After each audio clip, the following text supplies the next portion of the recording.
Last week was an eventful one for the Chancellor of the Exchequer, a man whose ability to infuriate both the Brexiteer and Remainer wings of his party at the same time is fast eroding his reputation for tediousness. Though the attacks on Philip Hammond are coming from all sides, it is the verbal projectiles from Brexit's true believers that are delivered with particular venom. To make matters worse, he now has the full support of Lord Heseltine. As sure a sign as any that he is clinging on to his job by his fingertips. And yet, Philip Hammond understands the government's job better than anyone in the cabinet, and sacking him wouldn't just be bad for Britain, it'd be bad for Brexit. And I say that as someone who is glad Britain is leaving the European Union. The latest round of Hammond's tribulations began on Wednesday. In a piece for The Times, the Chancellor claimed that the government and the Treasury are prepared.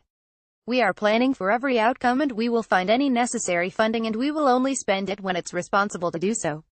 Later that morning, in an appearance before the Treasury Select Committee, Hammond reiterated that the Treasury would stump up for a hard Brexit as and when that was necessary.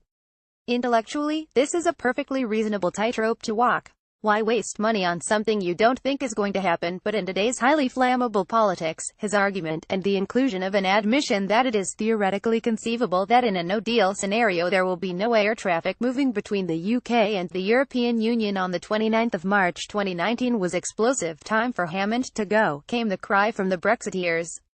The Daily Mail, which remains fiercely loyal to Theresa May, wrote in an editorial that at this crucial juncture in our history, we need a government with vision and purpose, not half-hearted, lugubrious appeasers like Mr. Hammond.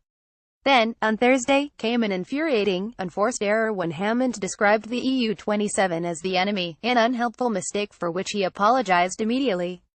Incidentally, it was just the sort of blunder that Boris Johnson makes on a weekly basis. Yet the gunslinging Foreign Secretary is held up as an authentic political genius. By Sunday, the Chancellor was surrounded, with two senior Remain supporting cabinet ministers backing his departure, one of them describing Hammond to the Sunday Times as an inept political operator in a crowded field. Yesterday, a second of the Chancellor's spads walked out, and today he declined to answer any questions at a joint press conference with the head of the OECD. The middle ground is a lonely place to be in British politics. Perhaps the most frustrating thing about the criticisms of Hammond is that, even on their own terms, they make no sense. The Chancellor is endlessly accused of pessimism. But it was his optimism about the chances of striking a deal with the EU that so enraged so many last week. His opinion that a no-deal scenario was so unlikely that he didn't want to waste money planning for it prompted the Daily Mail, in the same editorial that called for his sacking, to describe him as dismal, defeatist, relentlessly negative. Why are his critics' attacks so incoherent? The answer is simple: they are wrong and Hammond is right. Not right because we are all doomed because of Brexit. Not right because he wants Brexit to fail. But right because he realizes it's complicated. There will be plenty of opportunities for Britain once we leave the European Union, but entangling ourselves is a thorny process involving a high degree of uncertainty. It is UPT to the government to manage that uncertainty.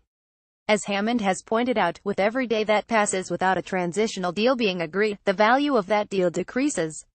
Which is why striking one is so important. That is not a value judgment on Brexit. It is an undeniable fact. Hammond faced the same accusations of pessimism last year when he squirreled away £26 billion in a Brexit war chest to be used to smooth the Brexit process as and when that was necessary. Events have already vindicated that decision, with 2/3 of those funds already lost thanks to a downgrade of the OBR's growth forecasts. In other words, Hammond is being attacked for doing his job.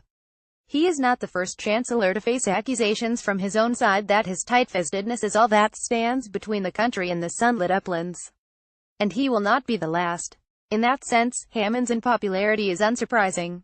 What is truly mystifying, however, is the way in which, in the eyes of so many Brexiteers, his villain status is up there with the most fervent Europhiles, as though his devotion to the European project is on a par with Nick Clegg's. To anything Hammond utters that isn't tub-thumpingly optimistic, the response comes back, well, he would say that, wouldn't he?